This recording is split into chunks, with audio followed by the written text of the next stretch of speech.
हरे कृष्णा कृष्णा कृष्णा हरे हरे, हरे राम राम राम हरे हरे। हरे कृष्णा। आप सभी भक्तों का हार्दिक स्वागत है आज की श्रीमद् भागवतम की इस कक्षा में। स्वागतम सुस्वागतम। और हम चर्चा कर रहे हैं श्रीमद् भागवतम के तृतीय स्कंद के अध्याय नंबर 16 के ऊपर। तो जल्दी से हम रिकैप करते हैं, कल हमने क्या पढ़ा था। कल हमने पढ़ा था भगवान विष्णु चतुर कुमारों के पास आए जब चतुर कुमारों ने उनके दोनों द्वारपालों को श्राप दे दिया, और तब भगवान विष्णु बाहर आकर चतुर कुमारों से माफ़ी मांगने लगे कि मेरे सेवकों ने जो अपराध किया है आपके प्रति वो वास्तव में मेरे द्वारा ही किया गया, मैं मानता हूँ। और फिर भगवान ने अपने भक्तों की महिमा बताई। मेरे भक्त इतने महान होते हैं कि उनके चरणों की धूलि भी अगर मैं अपने सिर पे लगाना चाहूँ तो मुझे कौन रोक सकता है। फिर भगवान कहते हैं कि वास्तव में मेरे जो ब्राह्मण भक्त होते हैं, जो वैष्णव होते हैं, उनके मुख में जो देसी घी से बने हुए पकवानों को डालता है तो वो साक्षात मुझे ही तृप्त करते हैं। ऐसे व्यक्ति मुझे बड़े पसंद है जो मेरे भक्तों को खिलाते हैं। और फिर भगवान आगे कहते हैं गऊ और ब्राह्मण ये जो हैं ये साक्षात मेरे ही शरीर माना जाना चाहिए। इनका जो शरीर है वो वास्तव में मैं ही हूँ इनके रूप में। तो इसी श्रृंखला में आज हम पढ़ेंगे श्रीमद् भागवत तृतीय स्कंद अध्याय नंबर 16 और श्लोक संख्या 13 से प्रारंभ करेंगे। ब्रह्म उवाचा, ब्रह्मा ने आगे कहा। ये सारी कथा ब्रह्मा जी सुना रहे हैं देवताओं को। जब देवता लोग आए थे ना कि अदिति के गर्भ में कौन राक्षस आ गया है कि सूर्य और चंद्रमा संबंध पड़ गए हैं, अंधेरा हो गया, ब्रह्मा जी क्या कारण है। तो ब्रह्मा जी ये कथा सुनाने लगे चार कुमारों ने किस तरह से इन दोनों द्वारपालों को श्राप दिया था। तो ब्रह्मा जी आगे कहते हैं यद्यपि मुनियों को क्रोध रूपी सर्प ने डस लिया था, किंतु उनकी आत्माएं भगवान की उस मनोहर तथा तेजपूर्ण वाणी को सुनकर अघाई नहीं थी जो वैदिक मंत्रों की श्रृंखला के समान थी। तो ब्रह्मा जी आगे बता रहे हैं कि बेशक मुनियों को गुस्सा आ रहा था कि आप दोनों ने हमें क्यों रोका, हम तो भगवान हरि के भक्त हैं, वैकुंठ के अंदर कोई दुष्ट व्यक्ति आ ही नहीं सकता है, तो आप हमें किस आधार पर रोक रहे हैं। रोकने का मतलब है कि हम योग्य नहीं अंदर जाने के, और जिसकी योग्यता होती नहीं वो यहाँ तक आ ही नहीं सकता। तो इसका मतलब आप जो है ईर्ष्या कर रहे हैं। तो चारों कुमारों को गुस्सा आ गया, क्यों रोक रहे हो हमें। और जब इस प्रकार से उन्होंने गुस्सा किया तो बता रहे हैं कि क्रोध रूपी सर्प ने, हालांकि उन्हें डस रखा था, उन्हें गुस्सा तो आ रहा था, लेकिन उनकी आत्माएं जो हैं वो भगवान की उस मनोहर तथा तेजपूर्ण वाणी को सुनकर अघाई नहीं थी जो वैदिक मंत्रों की श्रृंखला के समान थी। भगवान की वाणी को सुन के ये चारों कुमार बड़े आनंदित, बड़े प्रसन्न हो रहे थे। भगवान की उत्कृष्ट वाणी, इसके गहन आशय तथा इसके अत्यधिक गहन महत्व के कारण समझी जाने में कठिन थी। मुनियों ने उसे कान खोलकर सुना तथा उस पर मनन भी किया, किंतु सुनकर भी वे यह नहीं समझ पाए कि भगवान क्या करना चाह रहे हैं। तो यूं तो समझ रहे थे मुनि कि भगवान बड़ी अच्छी बात बोल रहे हैं, लेकिन उनको ये बात समझ में ही नहीं आ रही थी कि भगवान कहना क्या चाह रहे हैं। क्योंकि चारों मुनियों के सामने आकर भगवान अपने भक्तों की बड़ाई उनको कर रहे हैं, वैष्णवों के विषय में बता रहे हैं, इस प्रकार से बोल रहे हैं, तो उनको समझ में नहीं आ रहा है कि यहाँ पे ये बात क्यों बोल रहे हैं, वो हमसे क्यों माफ़ी मांग रहे हैं। तो भी अब चलो समझ में तो आ नहीं रहा था, फिर भी क्या, तो भी चारों ब्राह्मण मुनि उन्हें देखकर अतीव प्रसन्न थे और उन्होंने अपने संपूर्ण शरीरों में रोमांच का अनुभव किया। उनको पूरे शरीर के अंदर रोमांच हो रहा था। शरीर में जब रोंगटे खड़े हो जाते हैं शरीर के तो उसको रोमांच कहते हैं। जब हम डर जाते हैं तो हमारे रोंगटे खड़े हो जाते हैं, या हमें सर्दी लगती है तो हमारे रोंगटे खड़े होते हैं, या कोई गुदगुदी करता है तो हमारे रोंगटे खड़े होते हैं। लेकिन जब भगवान के दर्शन होते हैं किसी व्यक्ति को तो भी उसके रोंगटे जो है आश्चर्य के कारण खड़े हो जाते हैं। तब उन भगवान से जिन्होंने अपनी योग माया से परम पुरुष की बहुमुखी महिमा को प्रकट किया था, वे इस प्रकार बोले। क्या बोले चतुर कुमार। ऋषिय ऊचुहु, ऋषियों ने कहा, हे भगवान, हम यह नहीं जान पा रहे कि आप हमारे लिए क्या करना चाहते हैं, क्योंकि आप सबों के परम शासक होते हुए भी हमारे पक्ष में बोल रहे हैं, मानो हमने आपके साथ कोई अच्छाई की हो। तो ये देखिए, यहाँ से समझ में आ रहा है चारों मुनियों से बहुत बड़ी गलती हुई थी। आप समझ रहे हैं इस बात को, लेकिन इस बात का पीछे कुछ भी उल्लेख नहीं आया। भगवान विष्णु ने एक बार भी नहीं कहा कि आप चारों ने भी गलती की है और द्वारपालों ने तो गलती की ही है, दोनों साइड से गलती हुई। भगवान चारों मुनियों की उल्टा बड़ाई कर रहे हैं कि आपने तो बिल्कुल ठीक किया, ये दोनों दंड देने के योग्य थे, आपने इनको श्राप दे के बहुत अच्छा किया। पर वास्तव में मुनियों की भी गलती थी, क्योंकि मुनियों को ऐसी उन्हें श्राप नहीं दे देना चाहिए था।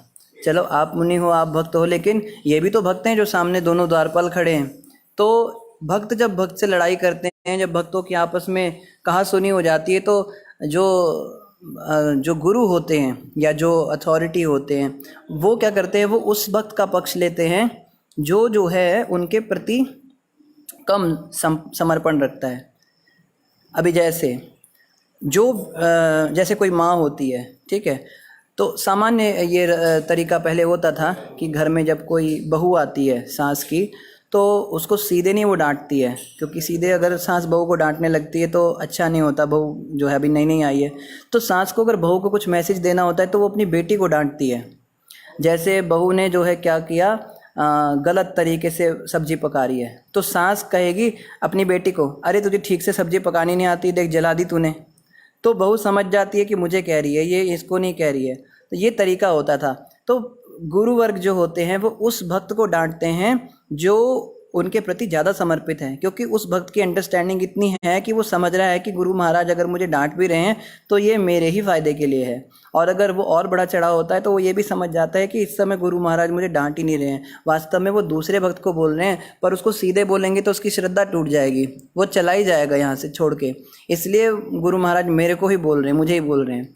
तो या फिर भगवान के केस में भी यहाँ पर क्या हुआ, भगवान ने उन 2 द्वारपालों को ही डांटा, इन चतुर कुमारों को कुछ भी नहीं कहा, क्योंकि ये तो अभी अभी आए थे। लेकिन जो वो 2 द्वारपाल थे वो तो भगवान के अपने निजी सेवक हैं ना। तो जब भी हमारे साथ ऐसा होता है, हमारे बड़े या हमारे गुरु वर्ग हमें डांटते हैं, जबकि हमें पता है गलती हमारी नहीं, गलती उस नए व्यक्ति की है, जो नया व्यक्ति आके गड़बड़ कर रहा है और उसने हमारी कंप्लेन लगा दी प्रभु जी को, माता जी को या गुरु महाराज को, किसी को भी सीनियर अथॉरिटी को, तो वो नए व्यक्ति को थोड़ा ना डांटेंगे।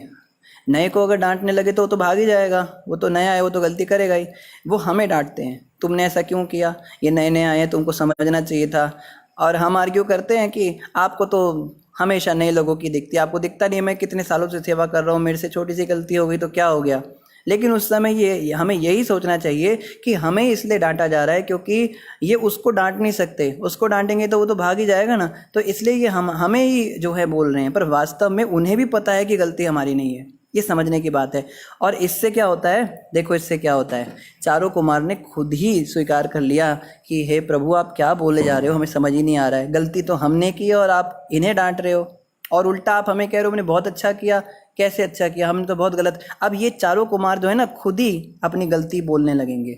ये फ़ायदा है इस तरीके का। ये भागवत से हमें बड़ा कुछ सीखने को मिलता है। किसी को अगर डांटना है, किसी का सुधार भी करना है ना, अगर हम सीनियर हैं या सो कॉल्ड हम बड़े हैं घर में, तो हमें सीखना पड़ेगा कैसे हमें नए लोगों के साथ में डील करना है। मैंने जनरली देखा है, मंदिर में भी देखा है, कोई नया व्यक्ति आता है ना तो उससे छोटी छोटी गलतियाँ हो जाती है, उसको पता नहीं होता। मंदिर में आता है या भक्ति मार्ग में आता है, जैसे कोई उल्टे हाथ से जप करने लगा या उल्टे हाथ से उसने प्रसाद ग्रहण कर लिया या प्लेट जो है प्रसाद की खा के वहीं छोड़ दी, या फिर उसने हाथ नहीं धोए, पैरों को हाथ लगाने के बाद हाथ नहीं धोए, सीधा गीता को पकड़ लिया, भागवत को पकड़ लिया हाथ में। तो क्या होता है ना, एकदम घबरा जाते हैं जो पुराने भक्त होते हैं। अरे तुम्हें पता नहीं है तुम क्या कर रहे हो, अपराध लग रहा है तुमको, तुम नरक में जाओगे, तुम इतनी सी बेसिक चीज़ तुमको पता नहीं है क्या। ऐसे पिछली बार भी तुमको बताया था, इस बार भी, हर बार तुम्हें यही बताना पड़ता है। तो इससे क्या होता है ना, इससे उस नए व्यक्ति की भावना टूट जाती है। यहाँ से हमें सीखना है भगवान विष्णु ने कैसे डील किया इन चतुर कुमारों के साथ। भगवान विष्णु ने इनको प्रकट भी इन्होंने दिया कि इन्होंने गलती करी, और इतनी ज़्यादा इनकी बड़ाई करने लगे, ओवर बड़ाई हो रही है। देखो पीछे आप ध्यान से अगर कल का प्रसंग ध्यान से हमने सुना हो, तो कल भगवान विष्णु बिना मतलब की तारीफ कर रहे थे कि आप चारों तो बड़े श्रेष्ठ भक्त हो, आप तो वैष्णव हो। हमें भी बड़ा अटपटा लग रहा था, भगवान ऐसा क्यों बोल रहे हैं इनको, इन्होंने बहुत महान काम थोड़ा ना किया है। तो बहुत ज़्यादा बड़ाई करने की वजह से क्या होता है ना, तो भी व्यक्ति के दिमाग में डाउट आ जाता है, इतनी बड़ाई क्यों कर रहे हैं ये मेरी, मैंने इतना तो कोई महान काम नहीं किया।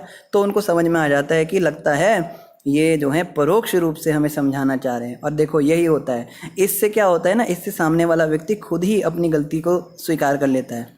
अगर हम उसको सीधे बोलेंगे तुमने ऐसा कर दिया, तुमने वैसा कर दिया, तो सामने से वो क्या बोलेगा, ये थोड़ा ना बोलेगा कि हाँ मैंने किया, मैंने क्यों किया, मैं तो नया हूँ, मुझे तो कुछ पता ही नहीं था, आपने मुझे बताया ही नहीं, ये भी तो ऐसा करते हैं, वो भी तो वैसा करते हैं। वो बेकार की बहस हो जाएगी। तो वो तरीका ठीक नहीं है। उसको सुधारने का तरीका यही है कि उसकी हद से ज़्यादा बड़ाई की जाए। बहुत अच्छा, वेरी गुड। तुमने पैरों को हाथ लगाने के बाद भी भागवत को छुआ, इसका मतलब तुम यही समझते हो कि तुम तो बड़े महान पहुँचे हुए भक्त हो, तुम्हारे जो हाथ पैर जो हैं ये सब, इनमें कोई भेद ही नहीं तुमको दिखता है, तुम शरीर के स्तर से ऊपर उड़ गए। मतलब इस तरह से कई बार हमने भी देखा है भक्त लोग ऐसी बड़ाइयाँ करते हैं। आप तो लगता है आत्मा के स्तर पे पहुंच गए, आपको शरीर की सूधी नहीं रही, आपने हाथ कब पैर को लगा दिया, आपको पता ही नहीं चला होगा। कोई बात नहीं, तो सामने वाला समझ जाता है कि ये जो हैं ये मुझे कुछ सिखाना चाह रहे हैं। अब देखो भी क्या हुआ, ऋषि क्या कह रहे हैं, हे भगवान, हम यह नहीं जान पा रहे कि आप हमारे लिए क्या करना चाहते हैं, क्योंकि आप सबों के परम शासक होते हुए भी, आप तो शासक हैं, आप हम पे शासन कीजिए, लेकिन फिर भी आप क्या कर रहे हैं, हमारे पक्ष में बोल रहे हैं, मानो हमने आपके साथ कोई अच्छाई की हो, हमने कोई बहुत बढ़िया काम कर दिया हो, जैसे बहुत हमने पहाड़ तोड़ दिया हो, इतनी तारीफ कर रहे हो। हे प्रभु, आप ब्राह्मण संस्कृति के परम निर्देशक हैं, ब्राह्मणों को सर्वोच्च पद पर आपके द्वारा माना जाना अन्यों को शिक्षा देने के लिए आपका उदाहरण है। वस्तुतः आप न केवल देवताओं के लिए अपितु ब्राह्मणों के लिए भी परम पूज्य विग्रह हैं। तो यहाँ पे ये चारों कुमार कह रहे हैं, भगवान ने कहा था ना कि ब्राह्मणों से कभी गलती नहीं हो सकती, ब्राह्मण बड़े महान होते हैं, तो ये चारों कुमार कह रहे हैं प्रभु वास्तव में तो ब्राह्मण संस्कृति के निर्देशक आप हैं, और ब्राह्मणों को जो सर्वोच्च पद मिला है वो भी आपके द्वारा मिला है। अगर कोई ब्राह्मण आपके प्रति गलती करेगा तो उसको स्वीकार नहीं किया जाना चाहिए, क्योंकि भगवान यहाँ पे कह रहे हैं आप ब्राह्मण हो, आपने जो किया ठीक है, पर ये कह रहे नहीं, ऐसा नहीं है, ब्राह्मण कितना भी श्रेष्ठ हो आपसे श्रेष्ठ नहीं हो सकता। आप ही तो हमको इतना सम्मान दिया है आपने कि हमारा इतना सम्मान है, आपके प्रति अगर अनादर हो रहा है ब्राह्मणों से भी, तो निश्चित रूप से उनकी भी भर्त्सना होनी चाहिए, उनको भी ठीक किया जाना चाहिए। आप ऐसे मत बोलिए कि ब्राह्मण जो करता है अच्छा करता है। आगे कह रहे हैं आप सारे जीवों की शाश्वत वृत्ति के स्रोत हैं और भगवान के नाना स्वरूपों द्वारा आपने सदैव धर्म की रक्षा की है। तो अब स्तुति कर रहे हैं भगवान की, आपने जो है हमेशा अलग अलग स्वरूपों के द्वारा, अलग अलग अवतारों के द्वारा धर्म की रक्षा की है। आप धार्मिक नियमों के परम लक्ष्य हैं और हमारे मत से आप अक्षम तथा शाश्वत रूप से अपरिवर्तनीय हैं। आप तो जो हैं कभी आप में कोई बदलाव नहीं आता, आप आज से करोड़ों साल पहले जैसे थे आज भी वैसे ही हो और अनंत काल तक वैसे ही रहोगे। भगवान की कृपा से योगी जन तथा आध्यात्मवादी समस्त भौतिक इच्छाओं को छोड़कर अज्ञान को पार कर जाते हैं, इसलिए यह संभव नहीं कि कोई परमेश्वर पर अनुग्रह कर सके। ये उस बात का खंडन कर रहे हैं, भगवान कहते हैं ना कि मेरे भक्तों की, मेरे वैष्णव भक्तों की अगर चरणों की धूल मेरे सिर पर लगे, मैं अपने माथे पर उसको लगाऊं तो मैं खुद को अनुग्रहित मानता हूँ, मेरे पे बड़ी कृपा कर दी उन्होंने।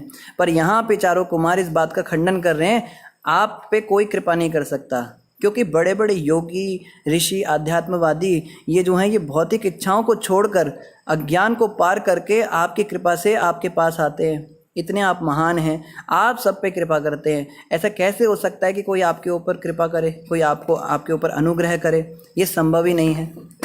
जिनके चरणों की धूल अन्य लोग अपने शिरों पर धारण करते हैं, वही लक्ष्मी देवी आपकी पूर्ण निर्धारित सेवा में रहती है, क्योंकि वे उन भवनों के राजा के धाम में स्थान सुरक्षित करने के लिए उत्सुक रहती है, जो आपके चरणों पर किसी धन्य भक्त के द्वारा अर्पित तुलसी दलों की ताजा माला पर मंडराता है। तो यहाँ पे कह रहे हैं, भगवान ने कहा था ना बीच में कि लक्ष्मी देवी भी, सब लोग लक्ष्मी के पीछे रहते हैं, लक्ष्मी हल्की सी उन पर कृपा दृष्टि डाल दे, पर ये लक्ष्मी मेरे चरणों की सेवा कर रही है इतनी ज़्यादा, पर इसके प्रति भी मेरा कोई रुझान नहीं है, मैं इसके प्रति भी कोई आकर्षित नहीं होता हूँ कभी। तो यहाँ पे इस बात का भी खंडन कर रहे हैं, कह रहे हैं कि लक्ष्मी देवी तो हमेशा ही आपकी संगिनी हैं और आप उनको प्रेम करते हैं। इसका यही सबसे बड़ा उदाहरण है कि आपने उनको परमिशन दी है कि वो हमेशा आपके साथ रहती हैं, तो निश्चित रूप से आप उन पर भी कृपा कर ही रहे हैं। और लक्ष्मी देवी हमेशा से ही यही मन में इच्छा रखती हैं कि बस आपके साथ वो किसी तरह से रहें, क्योंकि आपके चरणों पर जो तुलसी दल लगे रहते हैं या जिन तुलसी दलों की आप माला पहनते हैं, उस पर जो भौरे गुंजार करते हैं, उन भौरों के जो राजा हैं यानी स्वयं आप, उनके हृदय में एक स्थान लक्ष्मी देवी खोजती हैं। तो लक्ष्मी देवी पर भी आप कृपा करते हैं, आप ऐसे मत बोलिए प्रभु। हे प्रभु, आप अपने शुद्ध भक्तों के कार्यों के प्रति अत्यधिक अनुरक्त रहते हैं, फिर भी आप उन लक्ष्मी जी से कभी अनुरक्त नहीं रहते जो निरंतर आपकी दिव्य प्रेम भक्ति में लगी रहती हैं। अतएव आप उस पथ की धूली आप उस पद की धूल द्वारा कैसे शुद्ध हो सकते हैं जिन पर ब्राह्मण चलते हैं, और अपने वक्ष स्थल पर श्रीवत्स चिन्ह के द्वारा आप किस तरह महिमा मंडित या भाग्यशाली बन सकते हैं। तो यहाँ पे चारों कुमार कह रहे हैं कि लक्ष्मी जी तो जो हैं वो आपके साथ हमेशा रहती हैं, उनके प्रति हो सकता है आप अनुरक्त ना रहते हों, लेकिन लक्ष्मी देवी भी हमेशा आपकी दिव्य प्रेम भक्ति में लगी रहती हैं और आप अपने भक्तों के प्रति बड़े अनुरक्त रहते हैं। तो ये कैसे हो सकता है कि जिस धूलि पर, जिस सड़क पर ब्राह्मण चले हों, उस सड़क की धूल आप अपने ऊपर लें और उससे आप शुद्ध हो जाएं? ये बिल्कुल संभव ही नहीं है बात। ये आपने बहुत ओवर कर दिया प्रभु, इतना तो मत बोलिए, इतना तो आप ब्राह्मणों को ऊपर मत कीजिए, आप हमारी इतनी बड़ाई तो मत कीजिए, ये तो हमसे सहन ही नहीं हो रही है। और क्या कह रहे हैं, और अपने वक्ष स्थल पर शिवत्स चिन्ह के द्वारा आप किस तरह महिमा मंडित हो सकते हैं। भगवान के वक्ष पर एक चिन्ह है जो एक ब्राह्मण ने भगवान की छाती पर लात मारी थी, उसके कारण उनके छाती के ऊपर एक घाव कह लीजिए उसको, या एक चिन्ह बन गया था जो भगवान ने अपने वक्ष पर धारण किया। भगवान ने उस चिन्ह को मिटाया नहीं, हमेशा उसको रखते हैं अपने पास कि मेरे छाती पर एक ब्राह्मण ने प्रहार किया और इसके कारण मैं महिमा मंडित हो रहा हूँ, इसके कारण मैं बहुत भाग्यशाली बन रहा हूँ कि एक ब्राह्मण ने मेरी छाती पे लात मारी। भगवान ऐसा कह रहे हैं, उनका भाव है। लेकिन ये चारों कुमार कह रहे हैं ऐसा संभव ही नहीं है कि आप ब्राह्मणों के चरणों को लेकर और आप कहें आप भाग्यशाली बन रहे हैं। ये क्या कह रहे हैं प्रभु आप, ये तो बिल्कुल हमें पच ही नहीं रही आपकी बात। हे प्रभु, आप साक्षात धर्म हैं, अतः आप तीनों युगों में अपने को प्रकट करते हैं और इस तरह इस ब्रह्मांड की रक्षा करते हैं जिसमें चर तथा अचर प्राणी रहते हैं। आप शुद्ध सत्व रूप तथा समस्त आशीषों को प्रदान करने वाली कृपा से देवताओं तथा द्विजों के रजों तथा तमोगुणों को भगा दें। कि प्रभु आप तो साक्षात धर्म हैं और तीनों युगों में आप जो हैं प्रकट होते हैं इस ब्रह्मांड की रक्षा करने के लिए, और चर तथा अचर प्राणी सबको आप शुद्ध करते हैं। आप शुद्ध सतोगुण में हमेशा स्थित रहते हैं और आप उन देवताओं को आशीष प्रदान करते हैं जो रजो और तमोगुण में जो कभी कभी चले जाते हैं। तो कृपया करके आप क्या कीजिए, हमारा रजोगुण और तमोगुण भगा दीजिए, ऐसी कृपा कीजिए प्रभु, हमें सतोगुण तक उठा दीजिए। तो यहाँ से हमें सीख मिल रही है। देखो चारों कुमारों ने रियलाइज़ करी अपनी मिस्टेक, हमने बहुत बड़ी गलती कर दी, बहुत ग्रीवियस ऑफेंस कर दिया। हमने भगवान के साक्षात द्वारपालों को, जो भगवान के बिल्कुल निकट रहते, जिनको भगवान ने ड्यूटी पे लगाया है, उनके प्रति हमने ऑफेंस कर दिया। तो जब कोई नया भक्त भक्ति में आता है, नया आता है, तो ऐसा होता है कि गुरु के द्वारा जो प्रतिष्ठित किए गए हैं, मठाधीश प्रतिष्ठित किए गए हैं, या उसके शिक्षा गुरु, जो भी अथॉरिटी हैं जिनके भी अंडर में वो चल रहा है, गुरु ने वो कहा है भैया ये इस मंदिर का इंचार्ज है, ये इस मठ का देखने वाला होगा, आपको इसके अंडर में चलना है। तो नए लोग क्या करते हैं, ज़्यादातर ऐसा देखा जाता है उसके प्रति अपराध करते हैं, क्योंकि जो इंचार्ज होता है वो बड़ा क्रूर होता है और उसको होना पड़ता है, क्योंकि उसको मंदिर चलाना है, उसको मठ चलाना है, उसको सब सेवाएं देखनी है। ठाकुर जी की भी सेवा होनी चाहिए, भोग भंडार भी अच्छे से चलने चाहिए, भंडारे भी होने चाहिए, साधु संतों का भी ध्यान रखना है, आने जाने वाले यात्रियों का भी ध्यान रखना है, उसको सब कुछ देखना होता है। तो वो इतना प्यार नहीं दिखा सकता सबको, कोई बात नहीं आपकी इच्छा नहीं सो जाओ, ऐसा थोड़ा ना कहेगा वो बड़ा तड़केगा, भड़केगा, गुस्सा करेगा, ऐसा करो, ऐसा क्यों नहीं हुआ, वैसा क्यों नहीं हुआ। तो जनरली ऐसा होता है, वो नया व्यक्ति उसके प्रति ऑफेंस कर देता है, उसको कुछ बुरा भला बोल देता है, आपको इतना भी समझ नहीं है, आपको दिमाग नहीं है, आप बड़े इतने लेवल पर हो, आपको गुरु महाराज ने इतने बड़े पद पर आपको बिठाया है, उसके बावजूद भी आपके अंदर इतनी सी भी अंडरस्टैंडिंग नहीं है, आप इतनी घिनौनी तरह से बात कर रहे हो हमसे, इस प्रकार का हम कर देते हैं। तो ऐसे में क्या होता है, गुरु महाराज उसी को डांटते हैं। हमने देखा है, मैंने भी प्रैक्टिकली कई बार देखा है, गुरु महाराज उसको ही डांटते हैं, तुमने भाई इस नए व्यक्ति को ऐसा क्यों कहा, तुमको मैंने कितनी बार समझाया, तुमको समझ में नहीं आता है, तुमको समझा के थक गया हूँ, नए लोगों से ऐसे मत बोला करो। लेकिन जो समझदार व्यक्ति होता है वो समझ जाता है कि गुरु महाराज इतनी ज़्यादा मेरी बड़ाई क्यों कर रहे हैं कि मैंने बहुत बड़ा महान काम कर दिया हो। तो समझदार व्यक्ति जो होता है वो समझ जाता है कि वास्तव में गुरु महाराज मुझे इसलिए कुछ नहीं बोल रहे हैं क्योंकि वो भी जानते हैं कि मेरी निष्ठा उनके चरणों में इतनी नहीं है जितनी उस भक्त की है, जिसको उन्होंने सेवा दे रखी है, जिसको उन्होंने मठाधीश बना रखा है, जिसको उन्होंने temple commander, temple incharge, temple president ये बना रखा है। तो उसकी निष्ठा इतनी है, महाराज उसको कितना भी डांटेंगे, बिना गलती के भी डांटेंगे तो भी वो सहन कर जाएगा। तो यहाँ से हमें समझना चाहिए कि भक्ति में हम कुछ भी नहीं हैं अभी, अगर हम उन भक्तों को देखें जो इतने सालों से डांट खा रहे हैं, इतने नए लोग आए, इतने नए लोग गए, मगर डांट हमेशा उन्होंने खाई है, पर वो छोड़ के नहीं जा रहे भक्ति। और हमें आज अगर गुरु महाराज डांट दें थोड़ा सा भी, या हमारे सीनियर हमको थोड़ा भी डांट दें, तो हम तुरंत अपना बैग पैक करके निकल जाएंगे। तो यहाँ से हमें सीखना है कि बुद्धिमान बनना है, बुद्धिमान बन के हमें समझना है इन बातों को कि हमें डांट क्यों नहीं लग रही है, डांट उनको। और कई केस में क्या होता है, नया व्यक्ति जो होता है वो समझ नहीं पाता इस बात को, वो उल्टा खुश हो जाता है और कॉलर ऊपर कर लेता है, वाह देखो मैं कितना महान हूँ, आते ही मैंने इसकी क्लास लगवा दी, मैंने उसकी क्लास लगवा दी, इसको मज़ा चखा दिया, ये बड़ा बनता था इतने सालों से ये मंदिर के उस पे, देखो इसकी मैंने डांट लगवा दी, बड़ा खुश हो जाता है।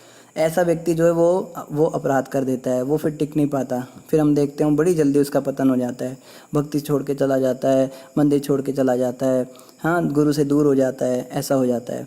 तो कम से कम इतना ज़रूर समझना है, चतुर कुमारों के उदाहरण से हमें इतना तो सीखना है कि अगर कभी ऐसा कोई वाक्य हो और हमारी गलती होने पर भी हमें डांटा ना जाए, हम उल्टा हमारी बड़ाई की जाए, तो हमें स्वयं से अपनी गलती को स्वीकार करना चाहिए और उस अपराध के प्रति क्षमा मांगनी चाहिए।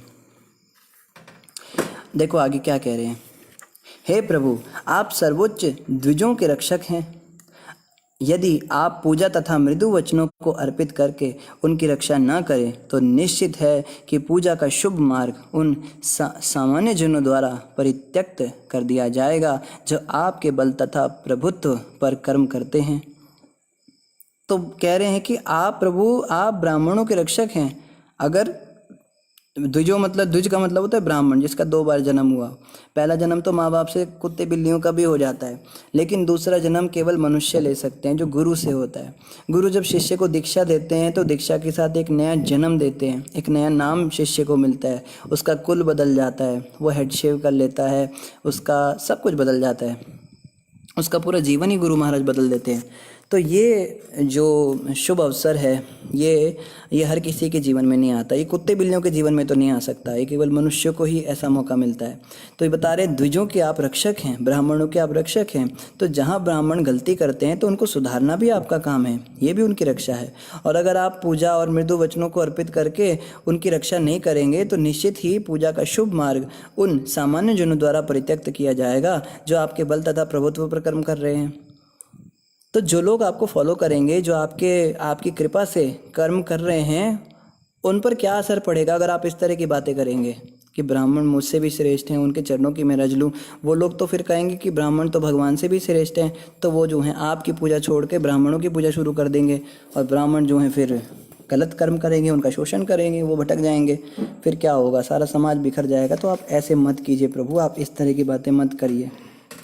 प्रिय प्रभु आप नहीं चाहते कि शुभ मार्ग को विनष्ट किया जाए, क्योंकि आप समस्त शिष्टाचार के आगार हैं।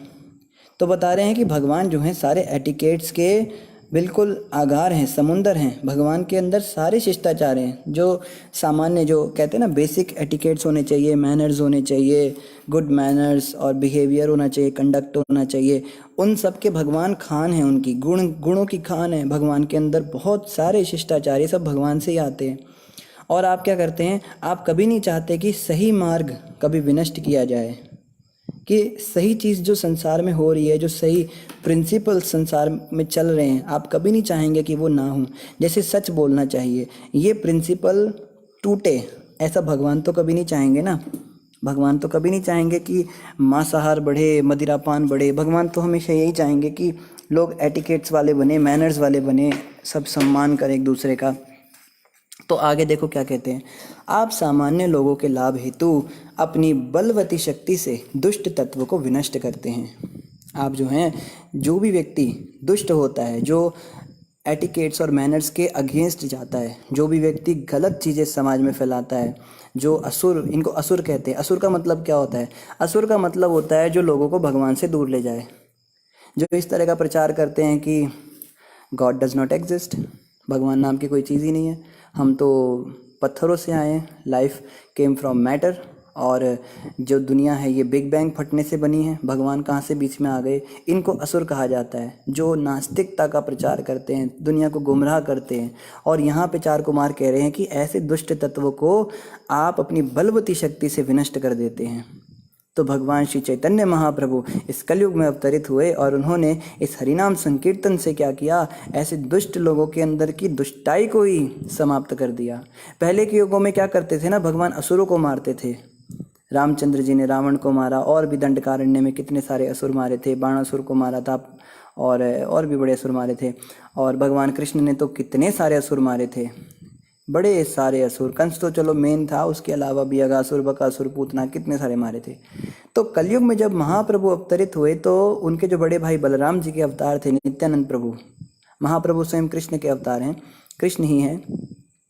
तो कृष्ण भगवान ने जब जगाई और मधाई को मारना चाहा चक्र से, क्योंकि वो दोनों बड़े पापी थे और उन्होंने स्वयं बलराम जी पर अटैक कर दिया, स्वयं नित्यानंद जी पर अटैक कर दिया, तो महाप्रभु ने कहा अभी इनको मार देता हूँ। तब नित्यानंद प्रभु ने ये शब्द कहे, महाप्रभु इस कलयुग में तो सभी लोग दुष्ट हैं, अगर आप दुष्ट लोगों को मारने जाएंगे तो सारी दुनिया ही खत्म हो जाएगी। ये कलयुग चल रहा है, यहाँ पे कोई साधु नहीं मिलेगा, यहाँ सारे ही दुष्ट हैं। तो आप क्या कीजिए, आप चक्र उठाकर इन्हें मारने की मत सोचिए, आप इनके हृदय की दुष्टाई को मारिए, इनकी दुष्टता का वध कीजिए, इनके हृदय के अंदर जो दुष्ट काम कराने की प्रवृत्ति है उस प्रवृत्ति को मारिए। तब महाप्रभु ने कहा, आपने बिल्कुल सही कहा। और महाप्रभु ने क्या किया, इस महामंत्र का प्रचार किया, हरे कृष्ण कृष्ण कृष्ण हरे हरे, हरे राम राम राम हरे हरे। इस महामंत्र का जो भी व्यक्ति जप करता है उसके अंदर की दुष्टता खत्म हो जाती है। जैसे भगवान सुदर्शन चक्र से या भगवान रामचंद्र जी अपने बाणों से असुरों का वध करते हैं, वैसे ये हरे कृष्ण के हरि नाम रूपी जो बाण हैं, ये हृदय के अंदर के काम, क्रोध, लोभ आदि जो गलत काम कराने वाले हमारे दुष्ट तत्व बैठे हैं, जो मलिन मन है, जो माया के एजेंट्स हैं, इन सबको खत्म करता है। इसीलिए कहा जाता है बार बार, महामंत्र जपिए, महामंत्र जपिए, हरि नाम जपिए, हरि नाम जपिए, क्योंकि दुष्ट कर्म तो हम सभी करते हैं। हम सभी अपने अपने हृदय में जानते हैं हमारी क्या हालत है। हम लोगों को बड़े महान बन बन के दिखाते हैं, पर अकेले में जब हम बैठ के एक विचार करें कि हमने कैसे गंदे गंदे काम किए तो हम समझ जाएंगे हम कितने दुष्ट हैं। तो हमारे अंदर की जो दुष्टता है उसको समाप्त करने के लिए महाप्रभु ने ये बाण छोड़े हैं, और इन बाणों को अपने हृदय के अंदर जाने दें। इस महामंत्र का ज़्यादा से ज़्यादा जप करें, अधिक से अधिक जप करें। जितना अधिक हम इस महामंत्र का जप करेंगे उतना ज़्यादा ये असुर मरेंगे हमारे अंदर। और देखो, सबसे बड़ा असुर कौन है, ये मन है हमारा, मलिन मन। जब तक मन मलिन है, भगवान कृष्ण गीता में कहते हैं, जब तक मन अनियंत्रित है, अनकंट्रोल्ड है, तब तक वो मनुष्य का सबसे बड़ा दुश्मन है। और जब ये मन संयमित हो जाता है, कंट्रोल्ड हो जाता है, तो ये मनुष्य का सबसे अच्छा मित्र बन जाता है। लेकिन आज हमारी स्थिति है, ये मन हम पर हावी हो रखा है, ये मन हमसे इतने गलत गलत काम कराता है। इस मन को जब हरिनाम रूपी बाण लगते हैं तो इसको चोट पहुंचती है, इसको बड़ा गुस्सा आता है। जैसे किसी राक्षस को जब भगवान घूसा मारते थे तो वो राक्षस खुश नहीं होता था, हाँ जी और मारो, वेरी नाइस, वेरी गुड, ऐसे थोड़ा ना बोलता था। वो गुस्सा होता था और बलशाली होता था, और जोर से मारता था भगवान को, भगवान और जोर से मारते थे, फिर वो और जोर से मारता था, ऐसा ही तो होता था। तो जब ये हरिनाम रूपी बाण मन के ऊपर लगते हैं ना, तो ये मन कहता है नहीं जपना, सुबह जप लेंगे, रात को जप लेंगे, अभी दूसरे काम कर, अरे वो काम तो किया ही नहीं, अरे तुम्हारा स्कूल का तो काम रह गया, अरे तुम्हारा ऑफिस का काम तो, अरे तुमने खाना तो बनाया ही नहीं, अरे तुम्हारे कपड़े देखो मशीन के अंदर ही रह गए, तुम धो रहे थे। कुछ भी करके महामंत्र से आपको छुटाएगा। बैठ के अगर कई बार भक्त लोग संकल्प करते हैं, आज तो मैं 16 माला एक जगह बैठ के करूँगा, 16 माला करने से पहले उठूँगा ही नहीं, और मजाल है वो 16 माला से पहले ना उठे, ये मन भी ठान लेता है उसी समय, आज तो इसे मैं पहली माला में उठा के रहूँगा।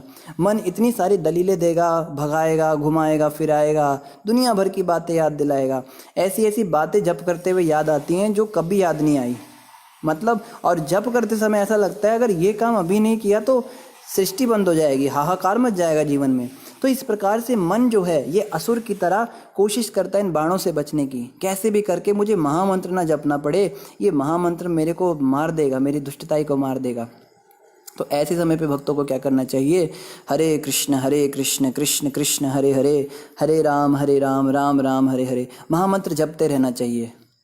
जपते रहिए, जपते रहिए, जपते रहिए। इस तीर को जाने दीजिए अंदर, ये जो सुदर्शन चक्र के समान है, ये काट देगा सारे असुरों के गले, लेकिन इसको जाने देना पड़ेगा। हम क्या दलीलें देते हैं कि प्रभु जी हम माला पे नहीं जपते, हम बस ऐसे ही नाम लेते हैं, हम दिन भर नाम लेते रहते हैं भगवान का, जानते खुद भी हैं कितना नाम लेते हैं, पर बोलते नहीं प्रभु जी हम तो ऐसे ही नाम लेते हैं। हम सोचते हैं जब खुला करो, माला पे क्या बंधना, माला पे क्या गिनती करना, भगवान ने सब खुला दिया है, हमें खाने का सामान खुला दिया है, सब कुछ खुला दिया, सांसें खुली दी हैं, पानी खुला दिया, तो हम उनका नाम गिन गिन के लें? क्या इतने गिर गए हम तो खुला नाम लेते हैं। इस प्रकार की दलीलें देने वालों, जब नोट आते हैं सैलरी के तो क्या खुले ही रख देते हो? जितने नोट आ गए गिनने नहीं जी, बस खुला दे दिया हमारे बॉस ने, खुले रखो तिजोरी में। एक एक नोट कितना संभाल संभाल के गिनते हैं। कहने का मतलब ये है, जिस वस्तु को हम मूल्यवान समझते हैं उस वस्तु को हम बहुत ज़्यादा गिनते हैं कि हमारे पास कितनी किलो चीनी है, कितनी किलो ख़त्म हो गई, अभी कितने किलो चाय पत्ती बची है, अभी कितने रखे हैं फल, कितने रखे हैं, अच्छा इतने कम कैसे हो गए, मैं तो 20 सेब लाया था, 2 दर्जन केले लाया था, ख़त्म कहाँ हुए, एक एक का हिसाब लेते। और यहाँ जब नाम जपने की बारी आती है, ये मन की दलील है, इसको समझिए। ये मलिन मन हमारे अंदर इस तरह की बातें करा रहा है ताकि उसको जपना करना पड़े, क्योंकि जब माला पे जपेंगे तो 108 से पहले तो बात ख़त्म ही नहीं होगी। तो क्या कहते हैं, खुला करते हैं जी, खुले के नाम पे कुछ नहीं करते हैं, वो बस कुल्ला कर देते हैं, पानी मुंह में डालते हैं ना, फिर थूक देते हैं, उसको कुल्ला कर देते हैं। ऐसे ही बस हरि नाम जो है 1-2 मंत्र बोल लिए, हो गया जी, प्रभु जी हम तो खुला जप करते हैं। इस प्रकार की दलीलें देते हैं, ये सब मन की उपज है। कई बार मन कहता है, तू एक गिलास छोड़ देना बस। कई बार मन क्या कहता है हमें कि जप तो जो है वो तो चलते फिरते थोड़ा ना करते हैं, अगर जप करना है तो भाई अच्छे से करो, नियम से करो, बैठो एक जगह और ध्यान से जपो। अगर काम करते हुए, बातें करते हुए, ऐसे करते हुए जप कर रहे हो, ऐसे जप का क्या फ़ायदा? तो क्या करना चाहिए? जप छोड़ देना चाहिए, ऐसा जप करना ही नहीं चाहिए, इसका कोई फ़ायदा ही नहीं है। बहुत बढ़िया तरकीब निकाली आपने। कम से कम पहले खाते पीते उठते जब हो तो रहा था, हाथ में माला भी थी, दूसरे हाथ में मोबाइल भी था, पर कम से कम एक हाथ में माला तो थी। अब तुमने क्या कहा, हे प्रभु काम काज तो हम छोड़ नहीं सकते, तुम्हारा नाम ही छोड़ देते हैं।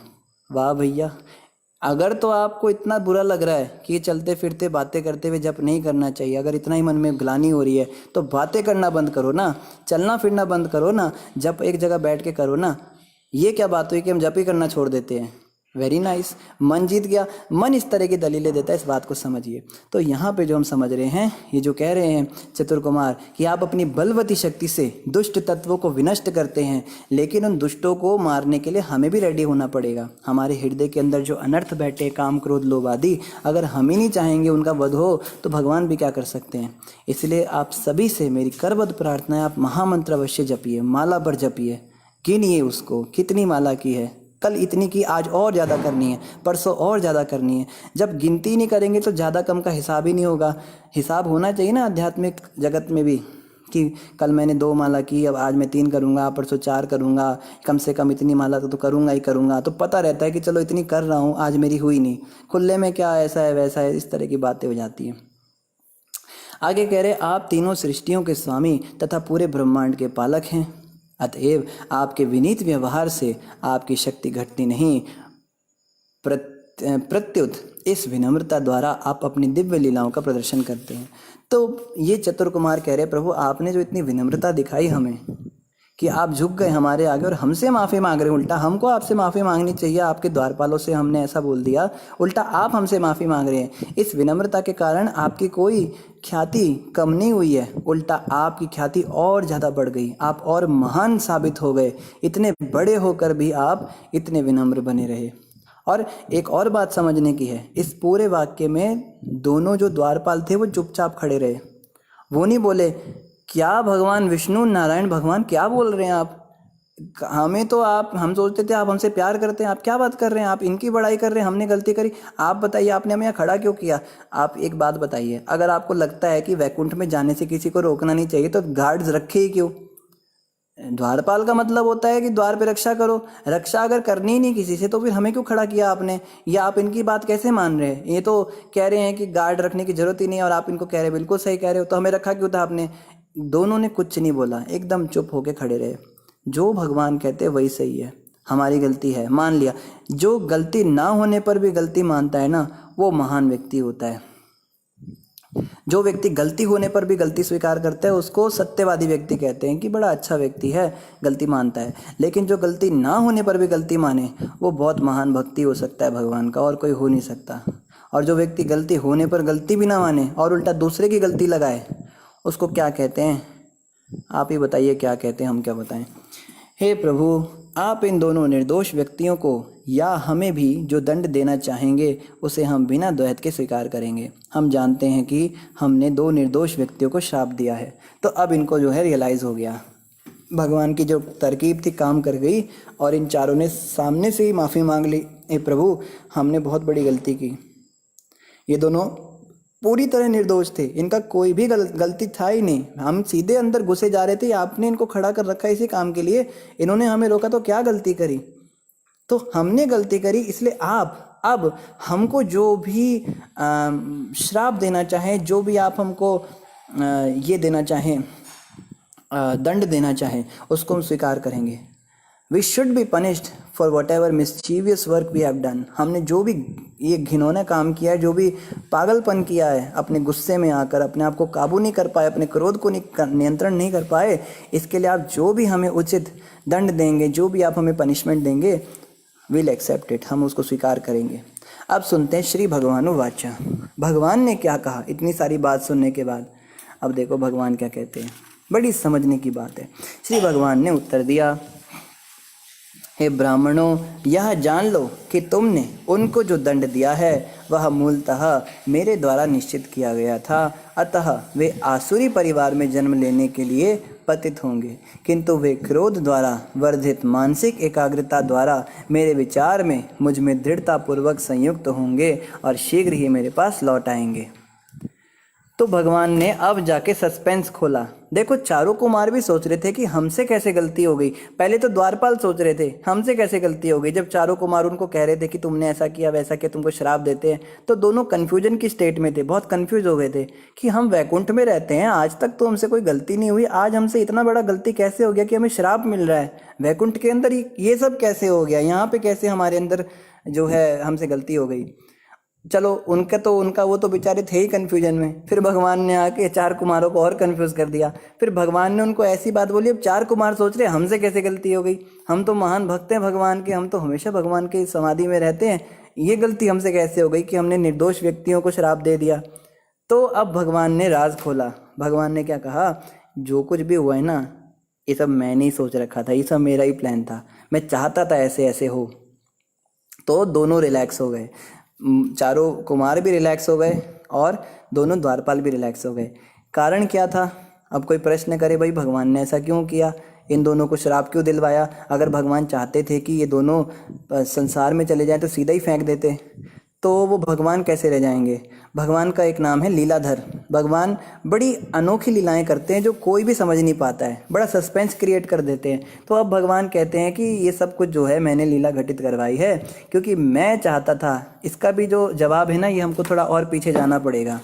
वैकुंठ में जब भगवान अपने शेष शैया पर, लक्ष्मी जी उनके चरण दबा रही हैं, भगवान विष्णु आराम से शयन कर रहे हैं, तो भगवान को लड़ाई करने का संकल्प हुआ। परम भगवान होने के नाते वो पूर्ण स्वतंत्र है, उनको कुछ भी संकल्प हो जाता है। तो उन्होंने सोचा लड़ना है, थोड़ा लड़ने का मन कर रहा है, तो लड़ा किससे जाए? अब भगवान किससे लड़ेंगे? देवता तो असुर से लड़ लेते हैं, चलो असुर और देवता समान लेवल पर हैं, लेकिन भगवान तो दोनों से ही ऊपर के लेवल के हैं। तो भगवान से लड़ने के लिए किसी टक्कर के व्यक्ति की जरूरत है जो भगवान के समान हो। तो भगवान ने सोचा मेरे सबसे निकट जो मेरे भक्त रहते हैं उनको ही मैं ये मौका दूंगा, मैं हर किसी भी ऐसे छोटे मोटे आदमी के साथ थोड़ा ना लड़ूंगा। अब देखो जब कोई बहुत बड़ा रेसलर होता है वो सोचता है ये सड़क चलते लोगों के साथ थोड़ा ना मैं लड़ूंगा, मेरे अंदर इतनी शक्ति है, उसको कोई टक्कर का आदमी चाहिए। तो भगवान ने, तो सबसे प्रिय उन्हें कौन लगे? दोनों द्वारपाल, ये जो जय और विजय बैठे हुए थे, को जो है भगवान ने सोचा इनसे लड़ूंगा।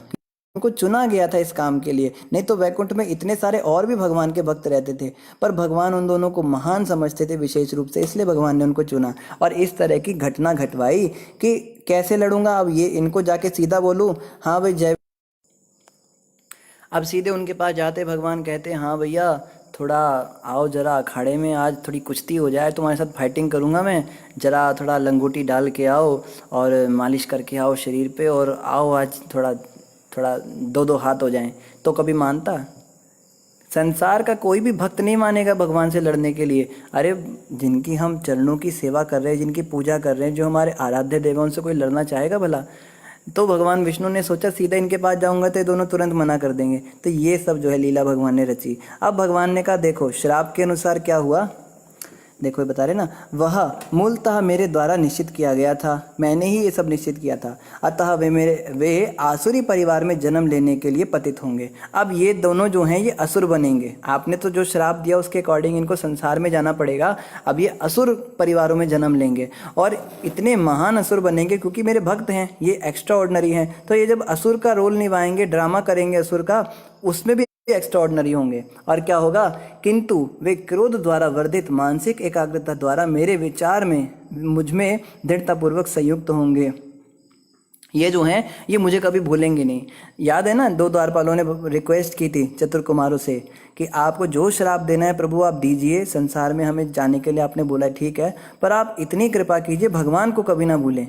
तो भगवान ने कहा ये मुझे भूलेंगे नहीं, मगर ये एक विपरीत स्वभाव से मुझे याद करेंगे, मुझे मारने के लिए मेरा चिंतन करेंगे। हिरण्यकश्यप जो था वो भी 24 आवर कृष्णा कॉन्शियस था, कंस भी 24 आवर कृष्णा कॉन्शियस था। ये जितने असुर थे ये सब भगवान के विषय में सोचते रहते थे। कंस तो इतना ज़्यादा भगवान के विषय में सोचता था, जब पहला पुत्र हुआ, दूसरा पुत्र हुआ, कंस हमेशा टेंशन में रहता था, अब विष्णु आएगा, अब विष्णु आएगा, अब विष्णु आएगा। और जब भगवान कृष्ण प्रकट होकर मथुरा से वृंदावन चले गए थे, गोकुल चले गए थे, तो भी कंस हमेशा कभी इस असुर को भेज रहे, उसको मारो, कृष्णा को मारो, कृष्णा को मारो, हर रोज़ कृष्ण कृष्ण कृष्ण कृष्ण उनके दिमाग में था। हालांकि कंस जय विजय में नहीं था, कंस तो अलग था, लेकिन एग्जाम्पल दिया जा रहा है कि भगवान ने ऐसा अरेंजमेंट किया कि ये दोनों जो हैं ये कभी भी मुझे भूलेंगे नहीं। तो भगवान इस तरह से चालाकी कर जाते हैं। उन्होंने तो ये कहा था कि आपको भूले नहीं मतलब आपकी भक्ति में मन लगा रहे। भगवान ने कहा हाँ तुमने यही कहा था ना कि भूलोगे नहीं, तो तुम जो है मुझे विपरीत तरीके से याद करो, मुझ पे गुस्सा करो तो मुझे भूलोगे थोड़ी ना, तो तुम्हारी बात तो पूरी हो गई। जैसे हिरण्यकश्यप के साथ भगवान ने किया था, तूने कहा था भाई ना दिन में मरूँ ना रात में मरूँ, ले मैं शाम को आ गया। तूने कहा था ना हवा में मरूँ ना ज़मीन पे मरूँ, ले मैं अपनी गोद में तेरे को मार रहा हूँ। तो भगवान इस तरह की चालाकी कर जाते हैं। अब इन दोनों भक्तों को भगवान ने क्या कहा, और शीघ्र ही मेरे पास लौट आएंगे, आप टेंशन मत लीजिए, आप दोनों मेरे पास वापस जल्दी आ जाओगे। केवल 3 जन्म आपको लेने पड़ेंगे असुर के, और स्वयं मैं आपसे आके युद्ध करूंगा। तो भगवान की जब युद्ध करने की इच्छा हुई तब ये सब वाक्य भगवान ने घटित करवाया। नहीं तो मजाल है रावण के अंदर कि रामचंद्र जी से पंगा ले सके। भगवान रामचंद्र जी एक जगह पर सुग्रीव को कहते हैं कि तुमको क्या लगता है मैं रावण को मारने के लिए इतनी मेहनत कर रहा हूँ, बंदरों की सेना लेके जा रहा हूँ, मैं उसको हरा नहीं पाऊंगा? क्योंकि बीच में सुग्रीव को डाउट हो गया था कैसे हम उसको हराएंगे, रावण के पास राक्षस है, मायावी राक्षस, और ये हमारी वानर सेना है, बंदर लोग कैसे उन राक्षसों का सामना करेंगे। तब भगवान रामचंद्र कहते हैं मैं आज यहाँ बैठे बैठे संकल्प कर दूँ ना कि रावण मर जाए, वहाँ पे रावण मर जाएगा। मैं केवल सोच लूँ, अपनी मैं भ्रिकुटी हिलाता हूँ ना, मेरी जो आईब्रोज हैं उनको मैं मटकाता हूँ तो बड़े बड़ी सृष्टियाँ नष्ट हो जाती हैं। ये रावण क्या चीज़ है, लेकिन मुझे लीला करनी है। भगवान फाइटिंग करने के लिए तो आए थे, अब फाइटिंग करने का मौका मिला तो सीधा थोड़ा ना मार देंगे उसको, इसलिए इतनी लंबी चौड़ी रामायण हो गई। इसीलिए जो है भगवान वराह को खून निकलता है जब हिरण्याक्ष से वो लड़ते हैं, लड़ाई के समय भगवान को भी खून निकलेगा, आगे आएगी ये सब कथा। हिरण्याक्ष को भी खून निकलेगा, वराह भगवान को भी खून निकलेगा, और वो अस्त्र मारेगा, भगवान अपने मारेंगे एक दूसरे को। तो इतना लंबा चौड़ा मेहनत, कई लोगों को ना डाउट हो जाता है अरे भगवान विष्णु में इतनी शक्ति है तो उस असुर को बैठे बैठे मार देते, चुटकी बजाते असुर मर जाता। भगवान विष्णु को भी इतनी मेहनत करनी पड़ रही है उसको मारने के लिए, मुक्केबाजी करनी पड़ रही है, लात घूसे खाने पड़ रहे हैं, भगवान को खून निकल जाता है। भगवान के शरीर में खून है नहीं वास्तव में, पर जब इच्छा होती है भगवान की तो ड्रामा पूरी तरह से ही किया जाता है, पूरे भगवान रोल में आ जाते हैं। आते कई बार कृष्ण भगवान बकासुर से जब लड़ते हैं तो बकासुर के पेट के अंदर ही चले जाते हैं और भगवान कृष्ण को वो खा लेता है। फिर भगवान बाहर दोबारा निकलते हैं, फिर बड़ी मेहनत करते हैं, बहुत उस पर प्रहार करते हैं और जो उसको मारते हैं, पटकते हैं। तो देखने वालों को लगता है कि कृष्ण के अंदर जीत तो गए कृष्ण अल्टीमेटली, एंड में तो राम ही जीते, मगर मेहनत कितनी लगी उनको। अगर भगवान है तो उनके अंदर इतनी शक्ति होनी चाहिए। तो समझना है कि भैया लड़ने के लिए ही तो उनको भेजा था असुर बनाकर, तो अब लड़ने का मौका आया तो सीधे थोड़ा ना मार देंगे। तो ऐसा डाउट नहीं करना चाहिए। ब्रह्मवाच, अब ब्रह्मा जी क्या कह रहे हैं, ब्रह्मा जी पूर्ण पुरुषोत्तम भगवान को आत्म ज्योतित वैकुंठ लोक में देखने के बाद मुनियों ने वह दिव्य धाम छोड़ दिया। तो मुनि लोग जो टेंशन में आ गए थे, बहुत परेशानी में आ गए थे कि हमसे कैसे गलती हो गई, तो भगवान ने जब ये सस्पेंस खोला तो मुनि टेंशन फ्री हो गए। अरे भगवान आप भी क्या करते रहते हैं, अरे आपको ऐसा करना था आप सीधे करते ना, क्या आपने, हम इतने टेंशन में आ गए थे पता है। तो मुनि जो है एकदम रिलैक्स हो गए, कहते चलो ठीक है, अब आराम से वापस आ गए वो अपने धाम में, अपने जो सत्यलोक में जहाँ भी वो रहते थे। मुनियों ने भगवान की प्रदक्षिणा की, पहले भगवान की परिक्रमा लगाई मुनियों ने, उन्हें नमस्कार किया तथा दिव्य वैष्णव ऐश्वर्य को जान लेने पर वे अत्यधिक हर्षित होकर लौट आए। बहुत खुश हुए मुनि कि देखो आज जब इस तरह की कोई घटना होती है तो कितने खुश हो जाते हैं ना, अरे क्या हुआ, फिर सबको बताने का मन करता है, अरे पता है क्या हुआ, आज इतना टेंशन हो गया था ना, फिर बाद में पता लगा भगवान की इच्छा थी, इस तरह से बताते हैं ना लोगों को। तो मुनि जो हैं फिर इस तरह से आगे ब्रह्मा जी को बताने के लिए आ गए और अत्यधिक हर्षित भी हुए, बड़े खुश हो रहे हैं, बड़े हंस रहे हैं रास्ते में, अरे ये क्या हुआ। तब भगवान ने अपने सेवक को जय तथा विजय से कहा। अब मुनि तो चले गए, अब जय विजय खड़े हैं सामने, अब ये अलग टेंशन में आ गए, भगवान आपने क्या कर दिया ये, अब हमें असुर बनना पड़ेगा, आपसे दूर होना पड़ेगा, आप किसी और को चुन लेते। हर व्यक्ति सोचता है ना, बोले तो कुछ नहीं है दोनों, पर मन में तो आता है। तो देखो भगवान क्या कह रहे हैं, इस स्थान से चले जाओ किंतु डरो मत, तुम टेंशन मत लो, तुम लोगों की जय हो। भगवान देखो उनका उत्साह बढ़ा रहे हैं, कह रहे तुम्हारे को मैं भी जय करता हूँ, तुम्हारी जय हो। क्यों भगवान ऐसा कर रहे हैं, बूस्ट कर रहे हैं उनको कि तुम जो है मना मत कर देना आप कि हमें नहीं ये सब करना है प्रभु, आप किसी और को चुनो, ऐसा ना कहीं कह दे भगवान को वो दोनों। इसलिए भगवान कह रहे हैं तुम्हारी जय हो, तुमने बहुत बड़ी जिम्मेदारी अपने सिर पे ली, बड़ा महान काम तुम करने जा रहे हो, मेरी बड़ी इच्छा थी इसको तुम पूरा करोगे, इसलिए तुम्हारी जय हो। अब कोई व्यक्ति जय बोल देगा, इस तरह करेगा, तो क्या कभी भगवान उसको कहेंगे कि कभी वो कहेगा कि भगवान हमें नहीं जाना। अब भगवान जय जयकार कर रहे हैं उनकी, ऐसा करने के बाद भी कभी कोई मना थोड़ा ना करेगा। तो भगवान ने उनकी जय जयकार कर दी कि मना ना करे बस। अब ये यद्यपि मैं ब्राह्मणों के शाप को निरस्त कर सकता हूँ, अगर तुम अभी कहो तो मैं उसको ख़त्म भी कर सकता हूँ। तुम ये मत सोचो कि तुम्हें ज़बरदस्ती जाना पड़ेगा जय विजय तुम दोनों को नीचे, तुम्हारी।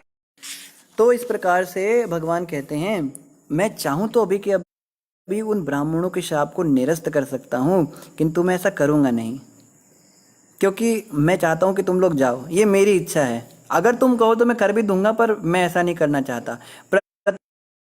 धन प्राप्त है, उल्टा ऐसा जो श्राप तुम्हें मिला है वो तो उसका तो मैं समर्थन करता हूँ, मैं तो बड़ा खुश हो रहा हूँ, उसको मैं सपोर्ट करता हूँ कि अच्छा हुआ उन्होंने तुम्हें इस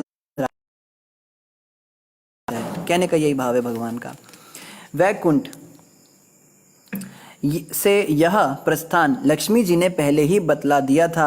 वे क्रुद्ध थी क्योंकि जब उन्होंने मेरा धाम छोड़ा और वे फिर लौटी तो तुमने उन्हें द्वार पर रोक लिया जबकि मैं सो रहा था। तो बता रहे हैं एक्चुअली में लक्ष्मी जी ने भी मुझे पहले ही बता दिया था ऐसा कुछ होने वाला है। लक्ष्मी जी ने आपको भी पहले श्राप दिया था ऐसा कुछ, क्योंकि एक बार जब मैं सो रहा था, लक्ष्मी जी वैकुंठ से कुछ काम के लिए बाहर गई थी और जब वो वापस आई थी तो आपने लक्ष्मी जी को रोक लिया था रास्ते पर। तब लक्ष्मी जी को बड़ा गुस्सा आया था।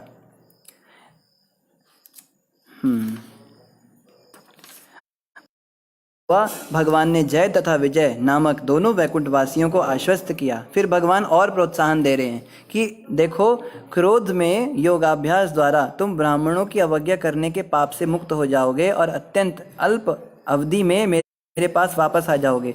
तो भगवान कन्वेंस कर रहे हैं उनको कि आप लोग चिंता मत करो, आप लोग जल्दी वापस आ जाओगे मेरे पास, और जो उन्होंने आपको श्राप दिया है या आपसे जो गलती हुई उनके प्रति, आप ये सोचो कि भाई हमसे तो अपराध करवा दिया भगवान, आपने चारों को मार,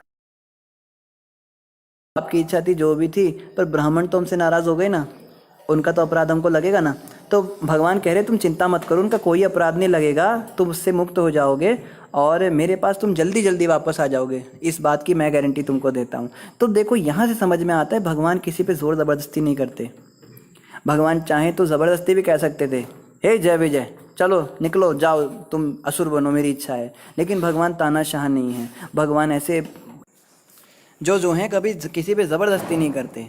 ऐसा हम कोई वाक्य नहीं पढ़ते, कोई एपिसोड नहीं पढ़ते जहाँ भगवान ज़बरदस्ती करे किसी भक्त से। तो भगवान कन्वेंस कर रहे हैं, जबकि भगवान है चाहे तो ऑर्डर भी दे सकते हैं और उनको मानना ही पड़ेगा भगवान का ऑर्डर, लेकिन फिर भी भगवान ऑर्डर नहीं देते।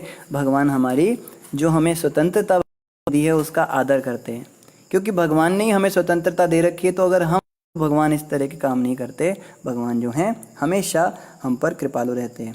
इन्हीं शब्दों के साथ आप सभी का धन्यवाद। आगे हम इस पर कल चर्चा करेंगे, यहीं से हम आगे। तो जन्मदिन की और कुछ भक्तों ने जन्मदिन की बधाई दी हमको। आप सभी का बहुत बहुत धन्यवाद। आप सभी कृपा कीजिए, हमको आशीर्वाद दीजिए कि आपके आशीर्वाद से हम एक अच्छे भक्त बन सकें और भगवान की भक्ति में आगे बढ़ सकें। तो एक प्रश्न आया, रौनक संतोष पारीक जी कह रहे हैं तो प्रभु मन को कंट्रोल कैसे करें। तो प्रभु जी, हमने भगवान की कृपा से यही सुना है, संतों से भी सुना और हमने चर्चा भी यही की थी, महामंत्र का जप करना है। इस महामंत्र रूपी बाण को अपने मन रूपी असुर पर पड़ने दीजिए, जप ना छोड़िए। कितना भी मन परेशान करे, कितना भी सताए, उठ जाओ, छोड़ दो, मत करो, रात को करना, ये काम कर लो, वो काम कर लो, बहुत सारी बातें मन बोलेगा, मगर उस समय जप नहीं छोड़ना, जप करते रहना है। जब हम जप निरंतर करते रहेंगे तो धीरे धीरे मन काबू में हो जाएगा। ठीक है, वैकुंठ प्रभु ने ग्रुप का लिंक डाल दिया है। आप सभी भक्तों से प्रार्थना है, जो भक्त ग्रुप में एडिड नहीं हैं वो ग्रुप में भी ऐड हो जाएं। इन्हीं शब्दों के साथ आप सभी का धन्यवाद। ग्रंथराज श्रीमद् भागवत महापुराण की जय, जगत गुरु शिला प्रभुपाद की जय, गौर भक्त वृंद की जय। हरे कृष्ण।